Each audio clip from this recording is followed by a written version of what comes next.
Hello Sudheer sir. మీ video చూసిన తర్వాత ఒక స్టూడెంట్ మీ వీడియో కింద పెట్టినటువంటి కామెంట్ నేను చదివి వినిపిస్తాను. దానికి ఆన్సర్ కావాలి, ఎలా దాన్ని ఓవర్‌కమ్ చేయాలని చెప్పేసి అడగటం జరిగింది. క్వెషన్ ఏంటంటే, క్లియర్ అయిపోతుంది అనుకున్న ఎగ్జాము క్లియర్ అవ్వకపోవటం వల్ల స్టూడెంట్స్‌కొచ్చే డీమోటివేషన్ నుండి ఎలా బయటపడాలి? ఆ డీమోటివేషన్ అనేది చాలా సార్లు నెక్స్ట్ ఎగ్జామ్ మీద ఇంపాక్ట్ చూపిస్తుంది. కాంపిటేటివ్ ఎగ్జామ్ రాసినప్పుడు మెజారిటీ కేసెస్ ఈ ఎగ్జామ్ డెఫినెట్గా క్లియర్ అవుతుంది అని అనుకుంటారు. కానీ రిజల్ట్ వచ్చిన తర్వాత క్లియర్ అవ్వదు. దీనివల్ల డిమోటివేట్ అవటం అనేది సహజం.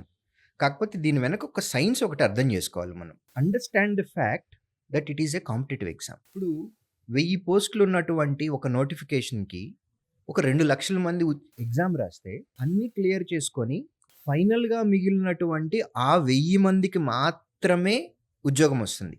1000 ఉన్న ఒకటో మనిషికి కూడా ఉద్యోగం రాదు. వెయిటింగ్ లిస్ట్లో ఉంటారు. ఈ ఫస్ట్ 1000లో ఎవరైనా జాయిన్ అవ్వకపోతే వెయిటింగ్ లిస్ట్లో ఉన్న వాళ్ళని కన్ఫర్మ్ చేస్తారు. సో ఇది మీరు ఎవరైతే ఎగ్జామ్ రాస్తున్నటువంటి ఉన్నారో స్టూడెంట్స్, మీ సైడ్ నుంచి మీరు కరెక్ట్గానే ఆన్సర్స్ పెట్టారు. మీ ఎఫర్ట్కి తగ్గట్టుగానే మీరు ఆన్సర్లు పెట్టారు. కానీ రిలేటివ్ మెరిట్లో మీరు వెనకబడ్డారు. అంతే తప్ప మీరు బాగా పెర్ఫామ్ చేయలేదని కాదు, మీరు బాగా చదవలేదని కాదు, మీ ప్రిపరేషన్ బాగా లేదని కాదు. మీకంటే బాగా పెర్ఫామ్ చేసిన అండర్లైన్ మీకంటే బాగా పెర్ఫామ్ చేసిన వాళ్ళు ఎక్కువ మంది ఉన్నారు. కాబట్టే మిమ్మల్ని దాటి వాళ్ళు ముందుకెళ్ళిపోయారు. అందువల్ల మీరు వెనకబడ్డారు. సో మీ పరుగు ఎప్పుడు మీరు ఆపకూడదు. Okay. Don't get demotivated. In fact ఇలా గనక మీకు జరిగి అట్లయితే గనక మీకు ఉద్యోగం రాలేదు అని అనుకుంటే మీరు చాలా పాజిటివ్గా ఆలోచించాల్సింది ఏంటి అని అంటే, మీకంటే బాగా చదివే వాళ్ళు ఎవరైతే ఉన్నారో వాళ్ళు ఈ నోటిఫికేషన్లో వెళ్ళిపోయారు. నెక్స్ట్ మీరు రాసే ఎగ్జామ్కి వీళ్ళు మీకు అడ్డు కాదు. నెక్స్ట్ ఉన్న వాళ్ళల్లో మీరే ముందుంటారు. సాటిస్ఫైడ్గా ఉంది. అంటే ఇది లాజికల్గా చెప్తున్నానండి. మిమ్మల్ని సాటిస్ఫై చేయాలనో లేకపోతే ఆడియన్స్ని సాటిస్ఫై చేయాలి. అవును. ఇది ఫ్యాక్ట్. ఎందుకంటే ఉద్యోగం వచ్చిన తర్వాత మళ్ళీ ఇంకో ఉద్యోగానికి ఎందుకు అప్లై చేస్తారు? ఈ నోటిఫికేషన్లో మీకంటే బెటర్గా పెర్ఫామ్ చేసిన వాళ్ళు ఉన్నారు అని అంటే వాళ్ళు మీకంటే తెలియగల వాళ్ళు. మీకంటే ఏదో ఒకటి వాళ్ళకి ఎక్స్ట్రా క్వాలిటీ ఉంది డెఫినెట్గా. వాళ్ళు ఇందులో వెళ్ళిపోయారు ముందే. సో నెక్స్ట్ రాయబోయే ఎగ్జామ్లో మీరు ముందుంటారు. ఈ ఫ్యాక్ట్ని అర్థం చేసుకొని మీ ప్రిపరేషన్ని కంటిన్యూ చేస్తూ వెళ్ళిపోవాలి.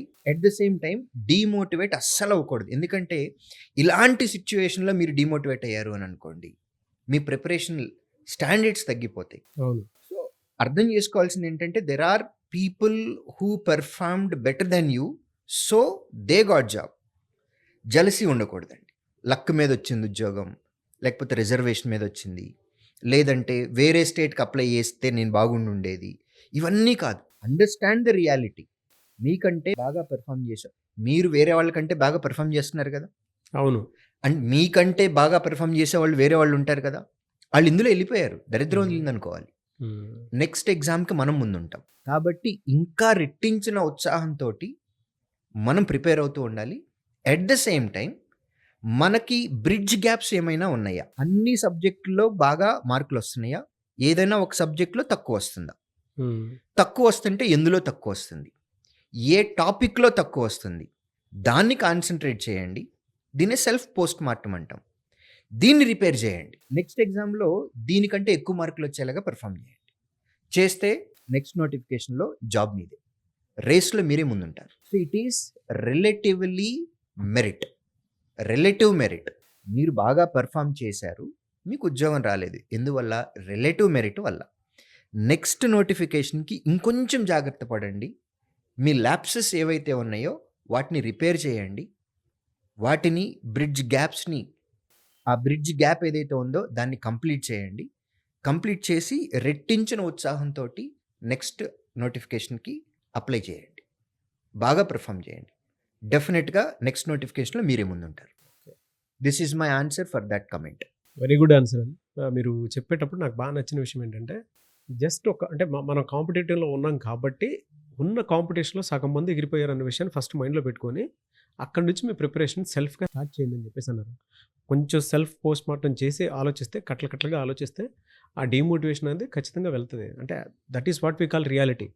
అందులోకి ఎప్పుడైతే ఆ పిల్లలు రాలేకపోతారో ఇంకా డీమోటివేట్ అవుతూనే ఉంటారు. ఇప్పుడు I have given great answer for them. ఒక నోటిఫికేషన్‌లో ఉద్యోగం వస్తే మంచిది, రాకపోతే మరీ మంచిది అనే ఈ థాట్ ప్రాసెస్ తోటి వెళ్ళాలండి. మీరు క్లర్క్‌కి అప్లై చేశారు. ఉద్యోగం వచ్చేసింది. ఉద్యోగం వచ్చిన ఆనందంతోటి మన ఫ్యామిలీ పరిస్థితులను బట్టి మనం ఉద్యోగంలో జాయిన్ అయిపోతాం.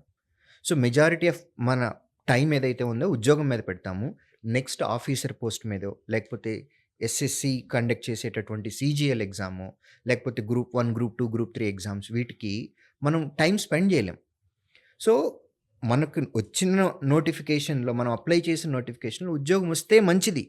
రాకపోతే మరీ మంచిది. ఎందుకు మరీ మంచిదని అంటున్నామనంటే, maybe some other better exam or some other better job is waiting for us. అందుకే మనకిక్కడికి రాలేదు. బెటర్ ఆపర్చునిటీ నెక్స్ట్ ఉందనుకుంటా. ఈ మోటివ్ తోటి గనక ఉన్నట్లయితే డీమోటివేట్ అవ్వటము, కాన్ఫిడెన్స్ తగ్గిపోవటము ఇట్లాంటియన్నీ ఏమీ ఉండవండి. ఎలా సార్? అంటే మీ దగ్గరకొచ్చేటువంటి స్టూడెంట్‌కి హ్మ్, ఏమేం నేర్పిస్తారు? వాళ్ళ కాన్ఫిడెన్స్ ఏ విధంగా బిల్డ్ అయ్యి, ఎన్ని డేస్‌లో అంటే ఎన్ని మంత్స్‌లో జాబ్ క్రాక్ చేయడానికి అవకాశం ఉంటుంది? ఎలా అప్రోచ్ అవ్వాలి? నాగరాజు గారు, సబ్జెక్ట్ అనేది ఎవరు చెప్పినా ఒకటేనండి. హ్మ్. సబ్జెక్ట్ అనేది సేమ్.